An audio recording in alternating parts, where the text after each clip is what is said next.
On va enchaîner avec le moment que vous êtes nombreux à attendre. C'est la chronique de Vincent. C'est parti pour le PowerPoint de Vincent.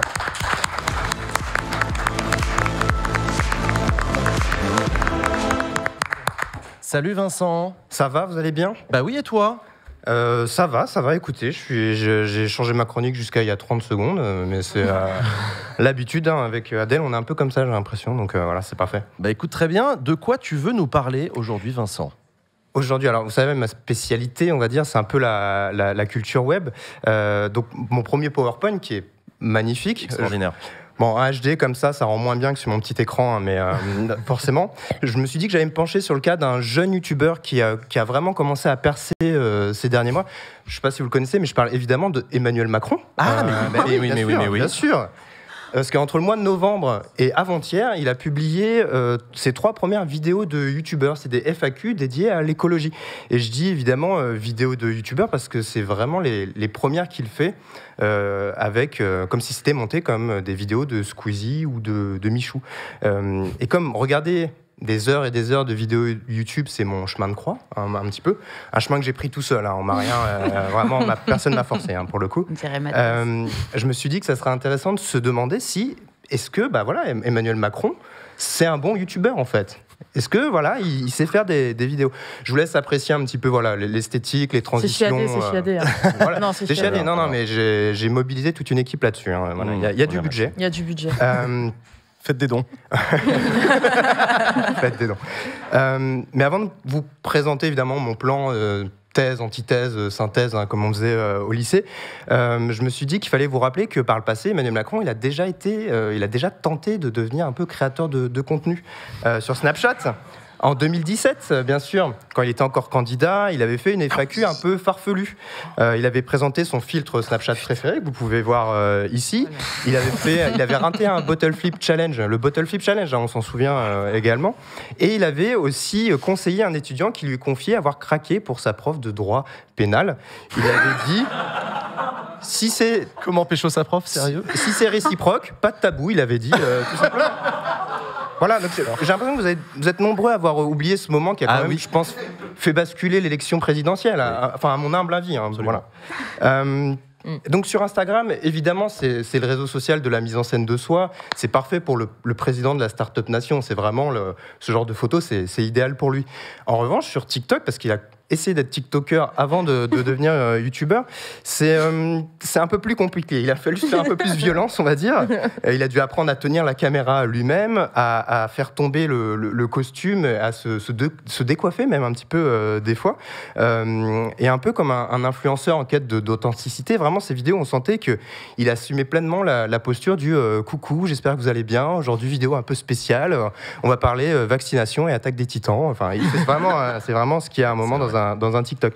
Malheureusement pour lui, en fait, plus que ces petites blagues et ces références à One Piece, les gens ont surtout retenu les quelques secondes en début de chaque TikTok où il parle pas du tout, vraiment pendant 4-5 secondes. Oui, c'est vrai. C'est quelque chose qui se montre facilement en général, hein, mais bon, ça se travaille. Mais tout le monde a débuté quelque part. Ouais. Voilà, donc visiblement, il était pas encore à l'aise avec l'exercice. Non, j'ai juste remis une slide pour qu'on prenne le temps de digérer ce genre d'image et peut-être vous aider à faire de beaux rêves ce soir, je sais pas. C'est très gentil, Vincent, merci à toi. Mais plaisir d'offrir, j'ai envie de dire. Bref, donc jusqu'à novembre dernier, voilà, on voulait vous faire profiter un peu plus de l'image. Jusqu'à novembre dernier, donc la chaîne YouTube d'Emmanuel Macron, c'était très sage. C'est ton mot. Moi, j'ai dit ennuyeux, mais... Non, c'était relou.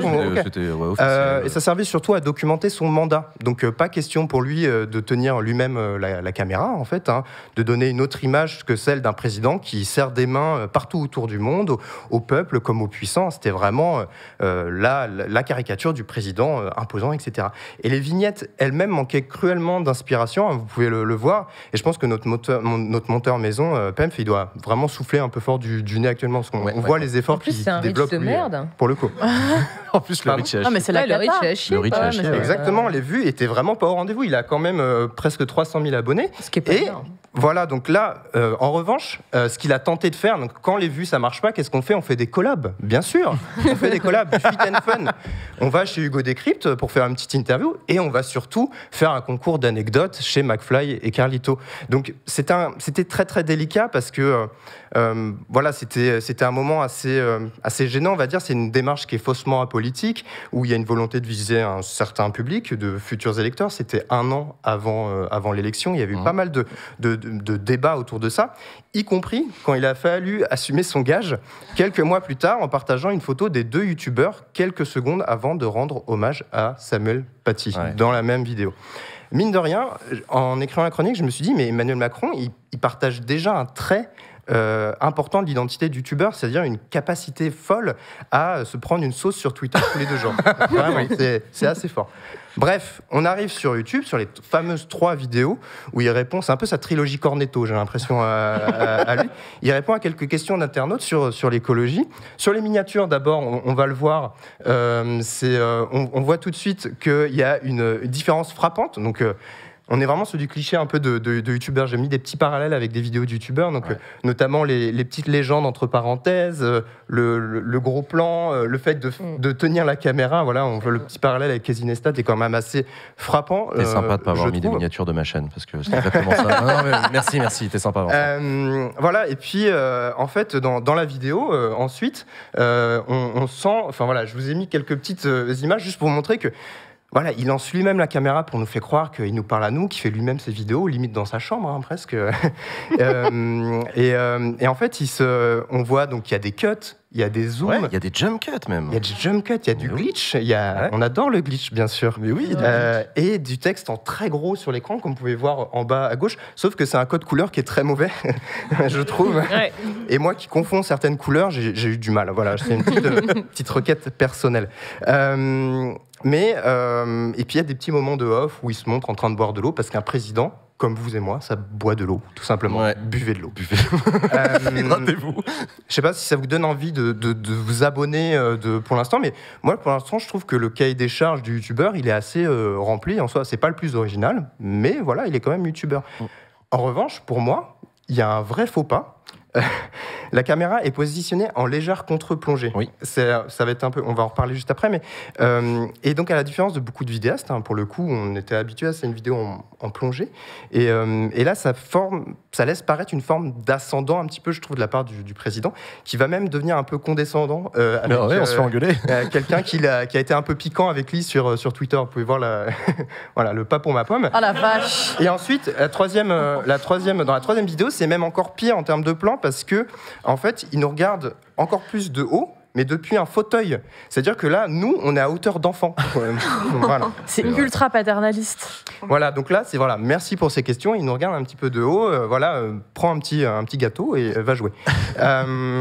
Voilà, et donc, mais la plus grosse erreur pour moi, c'est effectivement sa tentative de faire de l'humour, de l'autodérision.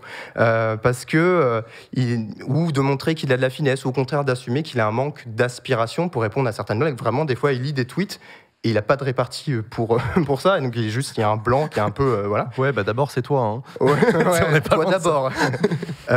Et en fait, ça montre, à mon sens, une forme d'agacement, un peu d'impatience qui transparaît dans la vidéo, alors que quand même, ils ont la maîtrise de ce qu'ils partagent aux gens. Donc, peut-être une volonté de montrer qu'il est humain, il a des petits excès de manque d'inspiration, je ne sais pas. Et cerise sur le gâteau, pour moi, à titre personnel, c'est quand même l'utilisation d'un mème issu de Bob l'éponge, le fameux quelques instants plus tard. Et donc, je ne sais pas si vous connaissez la loi sur la mort des mèmes. Non, vas-y, rappelle-la. La loi, c'est quand un politique ou le compte Twitter de Netflix France utilise un mème populaire, ce dernier doit immédiatement être enterré avec respect. Voilà. Donc, comme disent les jeunes, presse F pour Bob l'éponge, s'il vous plaît. Ouais. Non, c'est terminé, on peut plus faire la blague. Est-ce que Macron a déjà vu un épisode de Bob l'éponge une fois dans sa vie? Je lui souhaite. Parce que On lui posera la question quand il sera invité dans Backseat. On lui demandera, oui. Non, en vrai On lui demandera. La pire interview, mais ouais. Vas-y. Première question, s'il te plaît. Hein. Ouais, bien sûr. Ouais.